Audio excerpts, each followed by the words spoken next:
muito bacana eu vim falar um pouco sobre esse tema que eu já atuo há alguns anos, né?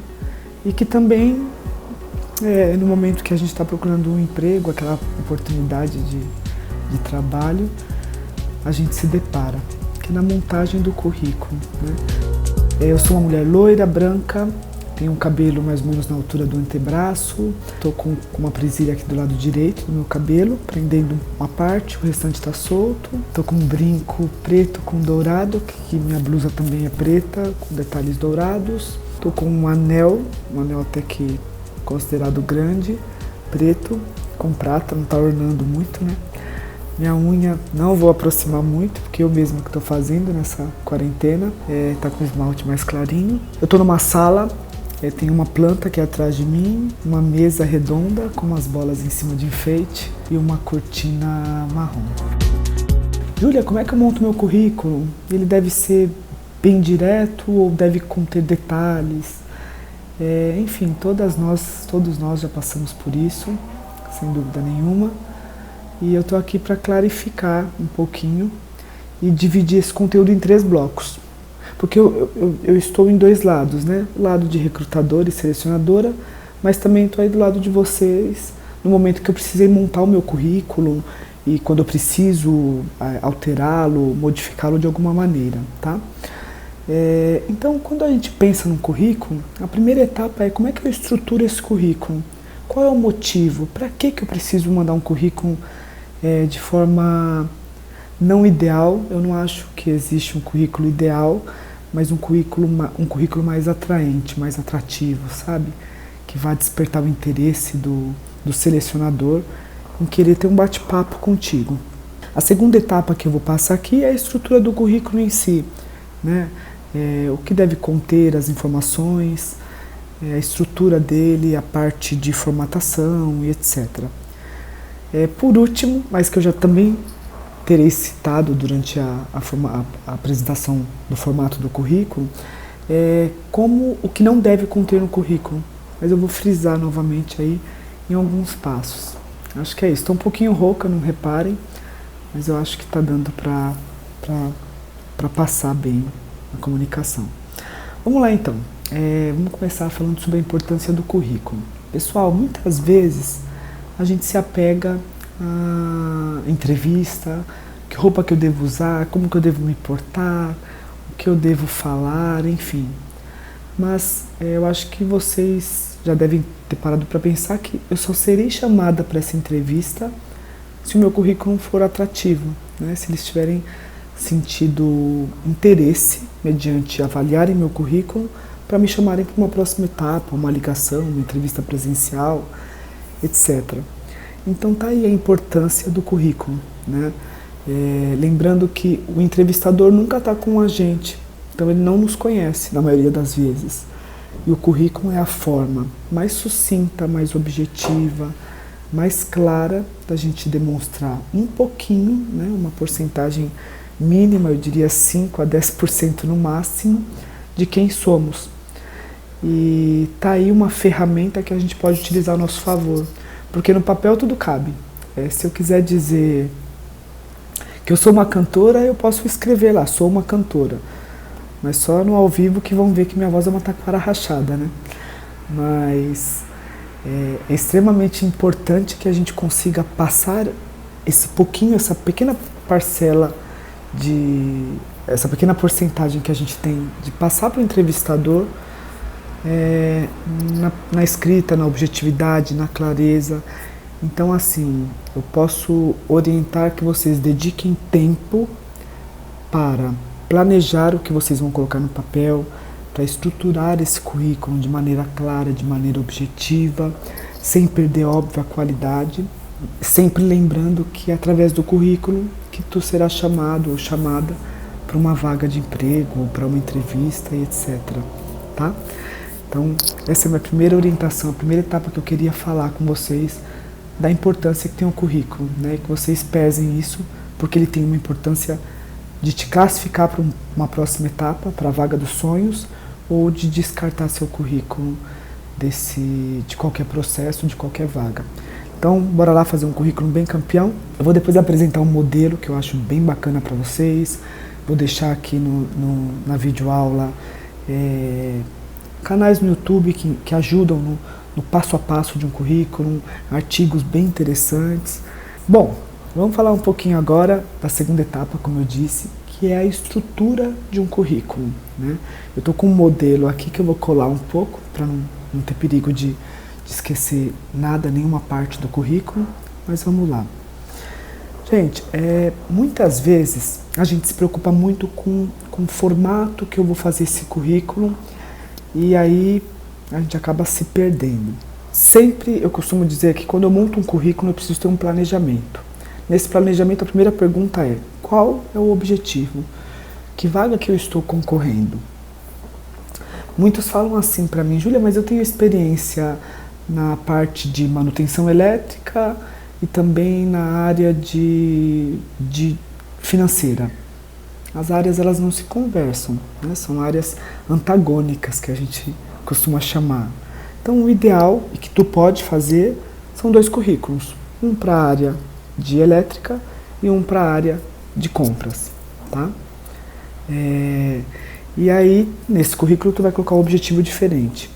Agora, se as áreas elas se conversam, faz sentido, por exemplo, um técnico em mecânica e que tem um curso de elétrica, é uma área convergente, né? Elas se conversam.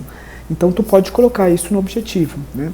Área técnica de elétrica e mecânica, sem problema algum, tá? O ruim é quando a gente coloca objetivo compras, financeiro, manutenção elétrica, porque aí deixou de ser objetivo, né? Já passou a não ser objetivo. E eu vou passar um videozinho muito interessante para vocês agora, que é da Adriana Cunha. E ela fala de forma bastante didática, objetiva. E vou deixar esse vídeo para vocês assistirem para entender um pouco sobre esse objetivo.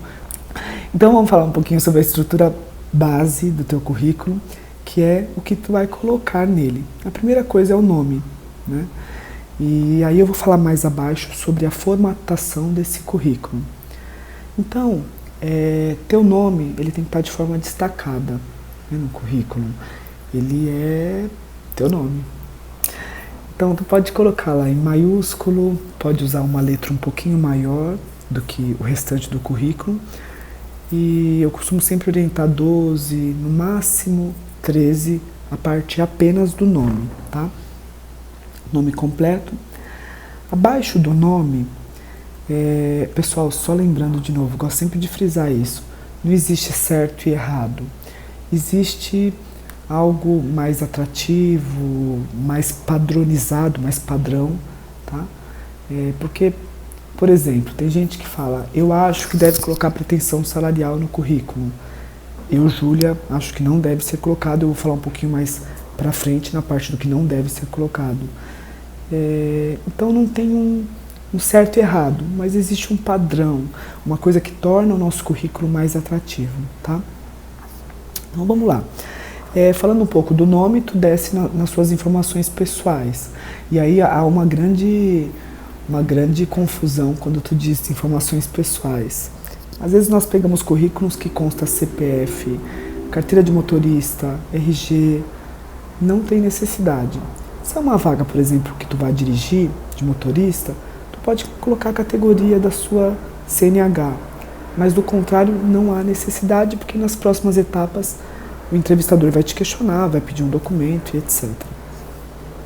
Então eu acho que é essencial, quando tu coloca abaixo do teu nome, eu acho que é interessante tu colocar a idade, né? Estado civil, se possui filhos ou não. Abaixo, endereço. Não esqueçam de colocar o CEP. O CEP, em especial aqui no estado de São Paulo, a gente consegue classificar qual região que tu tá sediado. Se é Zona Norte, se é Zona Sul, se é Zona Leste. Tá? Então é essencial, um endereço bastante completo. Abaixo do endereço, tu coloca o teu contato, né, o teu telefone. E pessoal, já vi muitos candidatos perderem uma oportunidade porque o telefone não estava atualizado. Então a gente tentava contato por telefone. Se era uma vaga com muita dificuldade de conseguir currículos, e se atentem a isso, a gente mandava um e-mail. Mas na maioria das vezes, assim, para uma vaga nós temos 100, 200 candidatos. Então, de novo, tá aí a importância da gente se atentar às informações do currículo, porque a gente já está num processo de concorrência no currículo mesmo. Se é um currículo que não é tão atrativo, tão interessante, a gente é descartada do processo seletivo já de imediato. Então se atentem muito a isso nas informações. Por isso eu volto naquela ideia de um currículo planejado, bem estruturado, tanto na parte de formatação, como a estrutura do que tu vai colocar nesse currículo, tá? Então tá aí a dica fundamental, o contato de telefone tem que sempre estar atualizado. Júlia, não tem o celular, tem um contato de uma vizinha. Então tu coloca lá o telefone dela e coloca o nome da pessoa e o grau que tu tem com ela de conhecida, né? Se ela é algum parente, alguma amiga, alguma vizinha, tá bom? E fala também para essa pessoa que pode ser que ela venha receber alguma ligação de oportunidade de trabalho porque tu colocou o contato dela ali, tá? Depois vem o e-mail.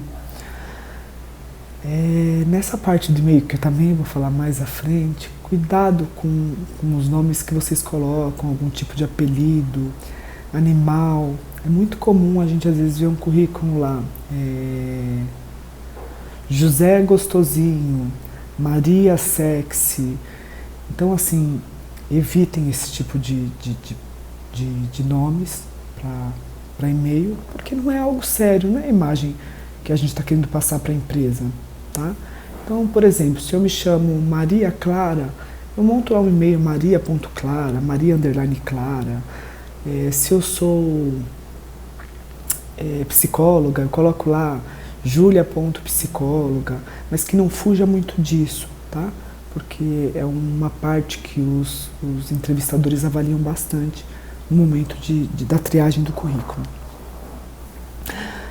Depois disso, algumas pessoas questionam, coloco minha rede social ou não? Pessoal, se for colocar algum tipo de rede social, essa rede deve ser o LinkedIn, que é a ferramenta para isso. Nada além, nada de Facebook, Twitter, Instagram, nada disso deve ser acrescido. Coloca ali um linkzinho com o LinkedIn que a pessoa acessa facilmente, tá? Além disso, também questionam sobre a foto. E a foto, no Brasil, ela não é muito usual. Às vezes, umas empresas até solicitam que a gente coloque alguma foto no currículo. Eu não aconselho. Acho que não combina com o currículo. Temos outras ferramentas para ver a foto, o próprio LinkedIn, né? Se tu colocar uma foto, lembrando já dessa foto, que deve ser uma foto que passe uma imagem de seriedade, uma imagem profissional, nada de foto na praia de biquíni, sem camisa, de sunga e etc. Tá? É muito importante a gente ter esse cuidado com fundo, uma coisa mais neutra, com a própria vestimenta, né, que vocês tiverem. É de essencial importância, porque é a imagem que a gente quer passar, né? Mas eu não aconselho que no currículo tu coloque uma foto tua, tá? A não ser que a empresa peça, a vaga solicite isso, que eu acho que não é muito usual, tá bom? E aí a gente vai para a parte do objetivo, que eu citei logo no início, a importância desse objetivo ser um objetivo e ser objetivo, porque muitos são tão prolixos que fogem do que a vaga, do que o entrevistador espera, tá? Então, como eu disse, se a vaga é uma vaga para recursos humanos, eu vou mandar um currículo com uma vaga para área financeira? Não faz sentido, né? Então eu tenho que me adequar à vaga que eu estou concorrendo e que eu tenho como objetivo atuar, lembrando que tem que ser uma vaga correlatada. Então, se é uma vaga muito distinta, por exemplo, eu tenho experiência em logística e manutenção elétrica, elas não se conversam. Então, eu escolho uma ou outra para mandar. Então, por isso que eu posso ter mais de um currículo. Bom, passado a parte do objetivo, mas ainda dentro da introdução do currículo, após o cabeçalho, tu pode acrescentar qualificações profissionais. Júlia, não tenho nenhuma experiência, então deixa só o objetivo para qual área tu quer atuar, tá? Júlia, tenho experiência, como é que eu faço? Gente, qualificação profissional, ela não deve ser uma forma de tu se gabar, colocar, eu sou pontual, organizada. Isso é muito clichê. Todo mundo coloca. Então, não coloque, porque isso não vai te diferenciar dos outros candidatos. Tu pode fazer uma qualificação profissional fazendo uma breve pincelada das suas atuações profissionais, das suas experiências. É um resumão, né, de características, considerando sempre o que é esperado para a vaga. Se é uma vaga na área de manutenção elétrica, eu não vou colocar as minhas principais qualificações profissionais da área de logística ou de compras financeira. Tudo bem? Por que eu vou focar muito nessa parte do objetivo e qualificações profissionais? Porque é a parte que o selecionador vai ver no currículo e vai falar, tem o perfil e não tem. E é o momento mais característico em que teu currículo vai ser visto para ser chamado, né? Então é o momento que o nosso currículo ele é classificado ou é desclassificado. São nessas duas etapas dentro da introdução, que é o objetivo e a qualificação profissional. Ok? A terceira parte da estrutura de um currículo são as nossas experiências de trabalho. Júlia, de novo a mesma pergunta. Não tenho experiência de trabalho, que eu coloco? A gente tem experiência na vida, né? Algum projeto que eu fiz durante o ensino fundamental, o ensino médio, alguma atuação que eu tive no dia a dia, que seja, sem dúvida nenhuma, é algo que demonstre sua aptidão profissional, a sua forma de atuação, tá? Nada que não vá valorizar esse aspecto teu, tudo bem? Então, quando eu coloco a experiência profissional, é uma das sessões também que mais essencial no currículo depois da introdução, porque a introdução ela vai te classificar para aquela vaga. Ó, eu fui classificada porque eu tô com essa vaga de manutenção elétrica, mas é na experiência de trabalho que tu vai mostrar realmente se as atuações que tu teve estão relacionadas com a vaga em aberto ou não. E aí a importância de tu sempre listar isso numa ordem cronológica inversa. O que seria? É destacar a sua atuação mais recente para a mais antiga, tá? Tu pode listar as atividades principais que tu fazia, lembrando que é muito interessante, eu lembro de alguns currículos que na triagem eram super avaliados com louvor, porque colocava ali também conquistas. Por exemplo, eu atuei na área de manutenção elétrica. Aí tinha um campinho lá embaixo escrito conquistas. Eu desenvolvi um projeto tal, eu fiz uma alteração em tal procedimento. Isso ajuda bastante, facilita muito o recrutador no momento da avaliação do nosso currículo e, em especial, te ajuda no momento da entrevista se tu evoluir, porque ali já tem uma conquista que vai te ajudar no momento da entrevista a se lembrar e vai ficar tão trabalhada por ti, tão falada, explorada, que ela vai vir mais fácil na hora de citar, tá? No momento da entrevista. Nessa parte, então é importante que a estrutura seja o nome da empresa, e aqui tu pode falar o porte da empresa, que ramo que ela é um ramo financeiro, é ramo de TI, tu pode citar, tá? Mas no máximo uma linha bem breve. Abaixo tu vai colocar o teu cargo, lembrando colocar o cargo mais recente, né? Essa é a ordem cronológica, e o período que tu atuou. Por exemplo, cargo técnico em elétrica, e aí o tempo de abril, pode colocar o mês e o ano, e o mês e o ano de término. Se tu tiver ainda trabalhando, tu pode colocar atual, tá? Sem problema nenhum. E aí tu descreve as funções que tu tem, lembrando de ser bastante generalista. O que significa? Tu não precisa citar aspectos tão detalhados. Por exemplo, eu chegava, fazia a organização, a limpeza, não, das peças, das ferramentas, não tem necessidade. Coloca o trabalho mais amplo, de forma mais objetiva, porque a entrevista é o segundo momento para a gente detalhar um pouco mais das atividades do dia a dia, tá? Então, passado um pouquinho essa parte de experiência de trabalho, como eu falei, não se esqueça da questão da ordem cronológica, né? Aí vem a parte da formação acadêmica. De novo, a ordem cronológica importa de uma forma inversa. A tua última formação para as mais antigas, tá? E aí como é que tu vai colocar? Por exemplo, ensino médio. Então tu coloca lá escolaridade, né? Ensino médio é a instituição que tu se formou ou que tu tá se formando, estudando, e o ano que tu concluiu, ou se ele foi interrompido, ou se vai concluir no próximo ano, enfim, uma data prévia de conclusão, tá? Para quem tem graduação, então coloca lá, graduação, aí o nome do curso, da instituição e o ano que concluiu, ou se está ainda em andamento, tá bom?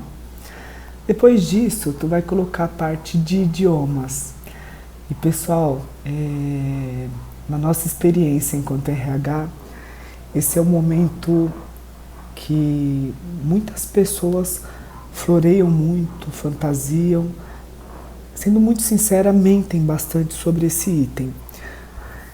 Quando uma vaga solicitar algum idioma, tu, mesmo que não tenha e queira se inscrever para a vaga, coloque a verdade no currículo, porque se acharem teu currículo bacana, interessante para aquela vaga em si, eles vão te chamar. E no momento da entrevista é a hora de clarificar, de questionar como é que é esse uso de um outro idioma, inglês, espanhol ou outra língua, na função. Porque às vezes muitas empresas colocam lá, mas não tem uma utilização efetiva. Agora é extremamente importante que tu só coloque o nível de idioma que tu tem, se realmente for verdadeiro. Porque se a empresa está pedindo idioma fluente, intermediário, ela vai fazer algum tipo de avaliação durante o processo para confirmar se tu tem essa habilidade ou não, tem essa formação ou não, ok? Então, de novo, que eu vou falar o tempo todo aqui durante essa videoaula, não minta, não coloque nada que seja alguma inverdade no currículo, tá? Como eu disse, às vezes nós não temos alguma experiência de trabalho, né? Se não tiver ok, o recrutador vai entender isso até para o cargo que ele está, para a vaga que ele tem em aberto. E tu pode acrescentar aí a questão das habilidades, né? Como eu disse, não tenho experiência profissional, eu vou focar um pouquinho nas habilidades. Bom, recapitulando, quando eu digo que eu não tenho nenhuma experiência profissional, agora a gente pode acrescentar um item que é bem bacana no currículo quando eu me encontro nessa situação, que são as habilidades. Por exemplo, se eu estou concorrendo a uma vaga que eu não tenho nenhuma experiência profissional e ela precisa, por exemplo, de atuação com programação ou alguma parte da informática que eu tenho conhecimento, que eu tenho proficiência, que eu desempenho bem, aqui é o momento de tu colocar. E aqui também cabe aquilo que eu falei na qualificação profissional que não cabe, né? Dizer que eu sou uma pessoa habilidosa na parte de criatividade, projetos manuais, artesanais, enfim. Uma habilidade que eu tenho que é extracurricular, digamos. Eu não tenho nenhuma atuação profissional, mas eu sei atuar com isso, tá? Então, para quem tem pouca experiência ou nenhuma, aqui é a hora de você acrescentar esse item, tá? Algum curso também que tu tenha feito, esse é o momento. E para finalizar o currículo, são informações adicionais que a gente pode incluir. Nessa seção a gente pode colocar desde uma experiência no exterior, caso alguém tenha, como prêmios, certificados, voluntariados e por aí vai. Então é alguma informação adicional que eu posso colocar nessa estrutura de currículo. Pessoal, até aqui eu acho que está bem objetivo, bem direto, bem claro a estrutura que eu quero ter nesse meu currículo, tá? Bom, falando um pouquinho ainda sobre a estrutura de currículo, agora vem a parte da formatação, né? Então eu já sei como o meu currículo está estruturado no sentido de tópicos, agora eu vou falar como que eu formato esse currículo. E aí vai uma parte bem interessante. Fonte, alinhamento, margens, etc. Por exemplo, fonte. Eu costumo sempre aconselhar que o menos é mais, sempre. É melhor ter um currículo mais básico, objetivo, claro, conciso, do que ter uma coisa muito espalhafatosa, muito exagerada, porque o objetivo vai atender a uma demanda geral, né? E o espalhafatoso, algo mais exagerado, vai atender a algumas demandas específicas, tá? Então eu sempre digo que a fonte que a gente pode usar tem várias, né? Mas são fontes mais básicas, como Arial, Times New Roman. Eu gosto muito da Calibri, da Verdana, acho muito interessante. Eu costumo dizer que o tamanho da fonte deve ser 11, 12, destacando o nome sempre maior, tá? A cor preta, se for o currículo para ser entregue em mãos, em forma física, é um papel branco, tá? E quando for para enviar o currículo por e-mail, sempre coloca no formato PDF. Por quê? Isso evita que o seu currículo vá com algum tipo de erro no sentido de formatação e etc. E no PDF, qualquer pessoa pode abrir no celular, notebook, etc. Tá bom? Então sempre manda seu currículo em PDF e não tem perigo de ter nenhuma alteração que não foi tu que fez, tá? Gente, eu sempre costumo dizer também que o menos é mais para a parte de tamanho de currículo, de páginas. E o máximo de páginas que eu acho interessante em um currículo são 2 páginas.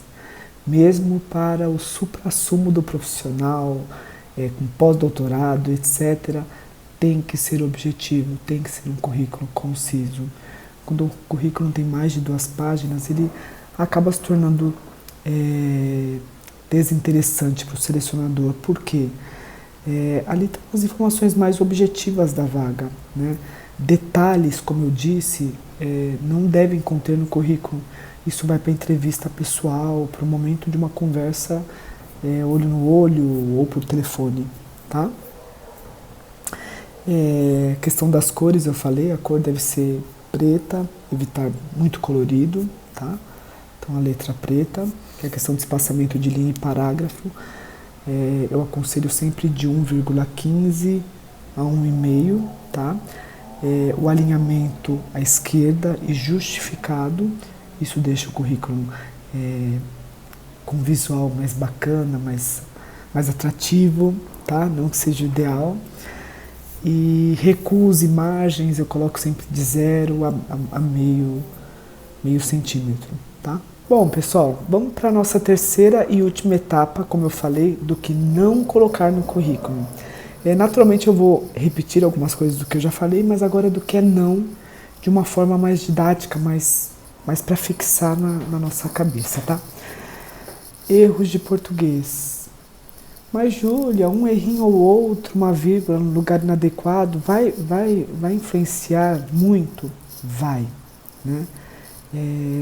Se eu for atuar como uma atendente de marketing, se eu estou escrevendo errado, que é uma coisa que eu posso corrigir porque eu faço em casa, ou com a ajuda de alguém que vai revisar esse currículo, imagina quando eu for falar ao telefone, né? Se eu vou trabalhar escrevendo e-mails, se o meu currículo já está com erros de português, imagina em um e-mail, né, que eu vou atuar na empresa. Então, é sempre levado em consideração. Revise. Se tu tem um amigo que seja craque na língua portuguesa, gramática, etc., pede para ele passar um pente fino no teu currículo junto com você. Não adianta ele fazer e tu não ter essa habilidade. Tem que ter essa habilidade. E para isso eu deixo aqui a dica: leia bastante, leia muito, seja revista, seja artigos, seja livros. É muito importante para que a gente tenha uma boa escrita, uma boa oratória também, né, para o momento da entrevista. Jamais mande seu currículo no corpo do e-mail. Não mande, né? O corpo do e-mail tu pode fazer uma breve descrição de você, né? Agradecendo, dizendo onde tu encontrou essa vaga. Não implore por essa vaga, não diga que é uma oportunidade para a sua vida e que não precisa, né? Tu pode ser bem sucinto, bem objetivo e, como eu falei anteriormente, tu manda ele em anexo no formato de PDF, tá? Que aí a pessoa pode abrir ela de qualquer outra ferramenta, seja celular, notebook, etc. Currículo, no máximo 2 páginas. Não ultrapasse essa quantidade, até porque é cansativo e tu não quer ser desclassificada logo na parte do currículo. Então, somente 1 ou 2 páginas. Outro ponto importante que eu falei lá no início são as informações pessoais. Então, não coloque CPF, RG. Isso é no segundo, terceiro, quarto momento, quando for solicitar sua documentação, tá? Então, seja bem objetivo na parte de apresentação de cabeçalho do teu currículo. A questão das mentiras ou de colocar, eu vou colocar só esse item aqui que vai deixar meu currículo mais atrativo. Não. Mentira nunca deixa o currículo mais atrativo, muito pelo contrário, né? Ele torna o currículo descartável. Até pode ser que o entrevistador evolua contigo para uma entrevista, mas assim, se ele pegar ou descobrir que o que está no currículo não condiz com a verdade sobre ti, tu não vai nem passar para uma próxima oportunidade ou ter o seu currículo deixado em um banco de dados. Que, gente, isso também é muito importante. Quando o currículo é atrativo, por exemplo, eu estou com uma vaga para auxiliar de recursos humanos, mas teu currículo é para a área financeira ou para a área de manutenção. Se é um currículo atrativo, ele vai se tornar um currículo para o banco de dados da empresa. Então, a primeira oportunidade que eu tiver, esse seu currículo vai ser selecionado, vai ser chamado para uma próxima etapa. Então, mais uma vez, mesmo que seja a oportunidade que o selecionador esteja avaliando, teu currículo fica para outras oportunidades. Daí a importância de ser muito sincero no teu currículo, tá bom? A questão da pretensão salarial também é uma coisa que gera muita dúvida, né? Coloco ou não coloco minha pretensão? Mesmo que a empresa solicite, eu acho que isso é muito mais para uma conversa do que para ser colocado num papel. Então, eu não aconselho, não recomendo que no currículo seja colocado a pretensão salarial. E já pegando esse gancho, a questão também das referências pessoais, uma carta que tu tenha de uma empresa anterior, de algum gestor anterior, também não deve conter no currículo. Isso fica para um segundo momento, um terceiro momento, mas no currículo isso não deve ter. Foto, falei também, não recomendo que isso esteja no currículo, tá? E se a empresa solicitar, que seja uma foto muito neutra, muito profissional, nada de roupas de banho, ou sem camisa, bermuda, etc. E eu costumo sempre dizer, né, que se a foto é solicitada, isso é para uma modelo, para um outro perfil profissional. E que aí nem vai ser um currículo, vai ser um portfólio, um book, etc. Então, pessoal, encerrando essa videoaula, eu queria dizer que o simples, né, é sempre o melhor caminho. Então, evite exageros, evite colocar coisas que não façam parte da tua rotina, do teu conhecimento. Passe a ideia de eficiência, de eficácia. E eu não tenho nenhuma dúvida de que vocês que estão assistindo essa videoaula já estão se preparando para isso.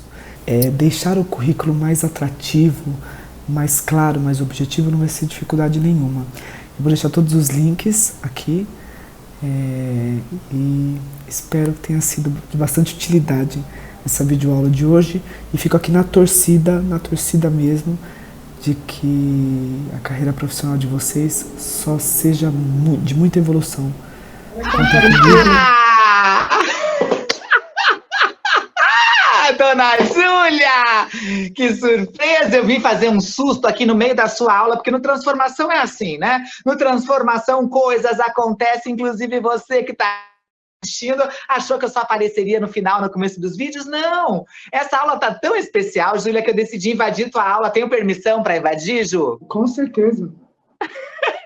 Prazer estar te agora pessoalmente, a gente que só se fala tudo, né, Ju? A aula está muito interessante, Ju. Eu queria tirar umas dúvidas com você. Então, eu vou fazer umas perguntinhas que me surgem nesse tempo todo aí que eu estou de transempregos, para você me ajudar. Pode ser, Jujuca? Claro, pode sim, com certeza. Vamos lá, professora. Uma pergunta que o pessoal pergunta sempre com frequência para mim, tanto os homens quanto as mulheres.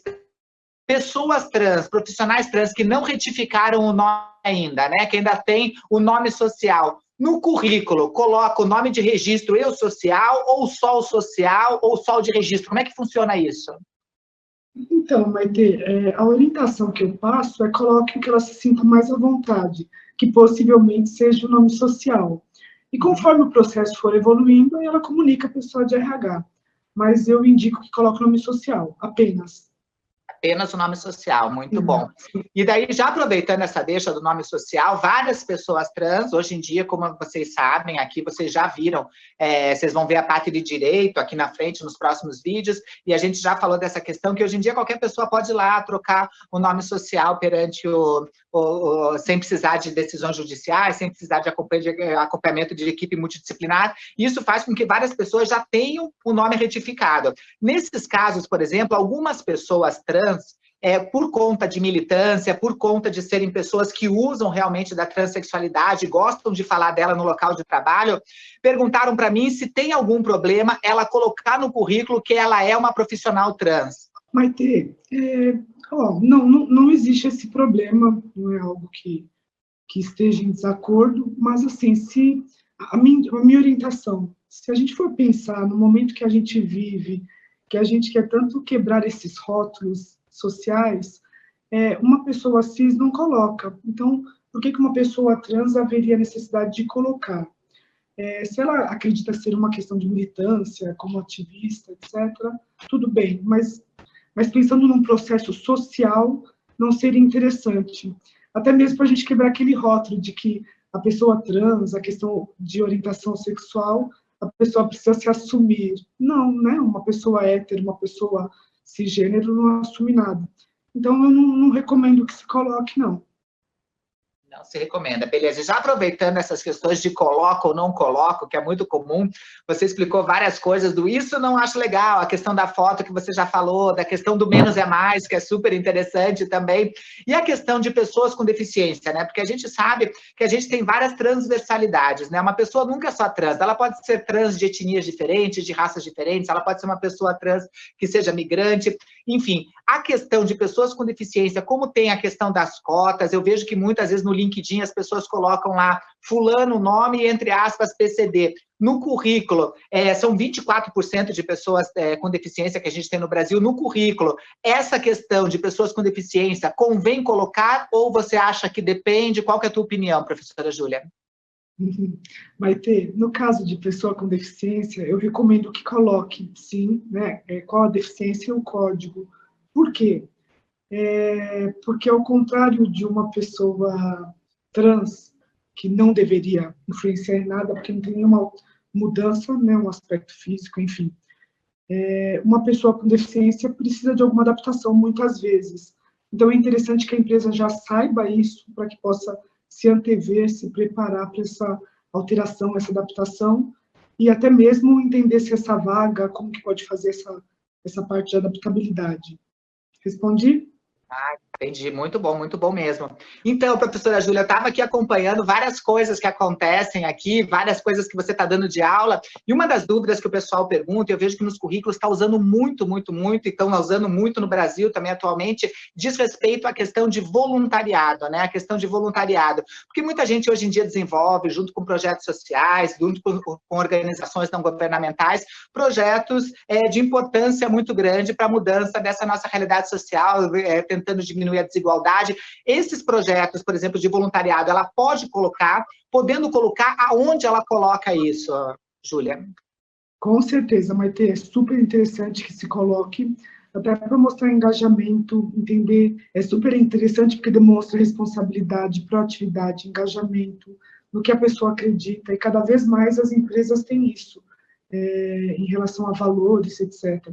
E principalmente para quem não tem alguma experiência, incluir a parte de voluntariado é super válido.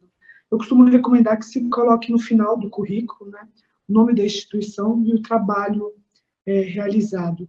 No caso, quando for um primeiro emprego, a pessoa ainda pode acrescentar as atividades e as habilidades que ela vem desenvolvendo com esse trabalho. Ah, que legal. Nossa, aquele tal currículo oculto que a gente fala que muitas vezes o pessoal não coloca, né, das soft skills, dessas habilidades que as pessoas têm, pode acabar entrando nesse processo e vem agregar realmente numa competência que ela possa desenvolver no seu cotidiano, na profissão, né, professora? E a questão de hobbies, a mesma coisa, hobbies ou hobbies não se coloca, os hobbies que ela tenha? Porque eu já vi currículo colocando hobby também, né? Vai ter, assim, não é algo recomendado, né, ser colocado, mas, por exemplo, uma pessoa que não tenha nenhuma experiência, entra nesse quesito do voluntariado, que aí seriam para todos. Mas é interessante, né, ela pode colocar ali, por exemplo, tem gente que coloca, gosto de cozinhar, culinária, mas ela gosta só de comer, ela não cozinha nada. Mas é interessante que ela avalie isso. Gosto de jogar futebol. Música, né? Música. Mas tem que ser algo que ela pratique, ela faça um curso, etc., né, como hobby. Mas não que seja algo aleatório, sabe? Gosta de música, escuta música uma vez na semana. Gosta de algum esporte, pratica só no final de semana uma pelada de futebol. Então tem que ser algo que tenha um certo engajamento, que tenha uma atuação como hobby mesmo. Sim, entendi. E agora uma dúvida que tá super abrangente, que a gente já falou várias vezes aqui, né? A gente já falou várias vezes aqui dentro da transformação, e a gente ainda vai falar no módulo aqui na frente sobre redes sociais, que é super importante, a gente está falando de redes sociais, e hoje, como você já tocou no assunto do LinkedIn, de usar, se for usar uma foto mais para a cara do perfil do que tem no LinkedIn. Eu vi que tem muito pouca gente que usa LinkedIn, principalmente os profissionais trans, o que eu tento convencer do contrário, até porque eu sou uma LinkedIn Top Voice, e eu queria saber o que é levado, por exemplo, o que está no currículo físico da pessoa que ela constrói. Quando ela for fazer o perfil, se ela não tiver, ou para aprimorar, eles têm que estar conversando, tanto o perfil quanto o currículo tem que ter uma conversa, os dois têm que estar numa mesma sintonia, ou eles podem estar totalmente diferenciados? Como é que você aconselha para fazer esse paralelo entre LinkedIn e currículo físico? Eles têm que estar alinhados, até porque os dois fazem parte da parte da carreira profissional, né, da pessoa. Contudo, eu trouxe uma parte na apresentação que a gente fala sobre objetivos. Muitas vezes a pessoa tem uma experiência em logística, mas também entende um pouco da parte financeira, administrativa. Então, como casar esses objetivos de uma forma que se adeque? Porque o LinkedIn vai ser um perfil único, né? O currículo, a pessoa pode ter mais de um perfil. Então, no caso do LinkedIn, ela vai ter que se fixar em algo e fazer um perfil único. Já no currículo, ela pode ter 1, 2 ou 3 opções. E daí, por exemplo, como você falou na sua aula aqui no começo, que às vezes o currículo, quando é na mesma área, mais ou menos, né? Você deu exemplo aí da área financeira, por exemplo, e a pessoa tem alguns cursos nessa área, ela pode desenvolver o mesmo currículo, mesmo que as habilidades sejam diferentes. Quando é muito diferente, por exemplo, uma área de recursos humanos e uma área financeira, convém, por exemplo, você ter um currículo para cada, dependendo para onde você vai buscar a vaga e a tua oportunidade, né? No LinkedIn, como só tem você pode colocar habilidades diferentes. Então, você pode colocar, por exemplo, se você tem um conhecimento da parte de RH, mas você também tem informação na parte de finanças, ou isso acaba atrapalhando e você tem que decidir o que você quer nesse momento? Se for na parte de habilidades, não tem problema nenhum, não. Pode incluir. Mas a questão do foco da carreira, quando ela vai descrever o perfil dela, é interessante que ela fixe no objetivo que ela tenha no momento, né? Uhum. Porque senão as informações vão ficar desconexas, um pouco perdidas. Arrasou, professora Júlia, muito obrigada. Eu vou deixar você terminar, que eu já sei que está no finalzinho aqui da sua aula. Estou saindo, gente. Agora é com a professora Júlia aí, que vai estar terminando aí e fechando com vocês esse incrível módulo aqui sobre currículos. Obrigada, viu, professora Júlia? Continua aí. Meu Deus, que nervosa que eu fiquei agora com a aparição da Maitê aqui no meio da nossa videoaula. Mas que honra, que prazer, que bacana. Bom, então para a gente finalizar nossa videoaula de hoje, queria lembrá-los que eu deixei um material de apoio para vocês utilizarem. Fiz com bastante carinho, então qualquer dúvida, contém lá mais informações. E vou ficar aqui super na torcida para o currículo de vocês passarem na triagem, ser selecionado e uma oportunidade bem bacana apareça para cada um de vocês, tá? Boa sorte Um beijo. Vivas! Muitos vivas para você nessa etapa. E agora que você já aprendeu tudo sobre currículos aqui com a incrível professora Júlia, gostou dela? Maravilhosa essa professora, hein? Adiciona já lá na rede, vai aprender ainda mais com essa professora incrível. Você no próximo vídeo vai aprender como é que agora, com tudo isso que você aprendeu aí, para estar construindo essa tua identidade profissional, como é que você busca vagas? Como é que você vai publicizar na internet a tua disponibilidade nas redes? Vamos conhecer a professora Jennifer Alvarez. Fica comigo, tamo na vitória. Seguimos juntos.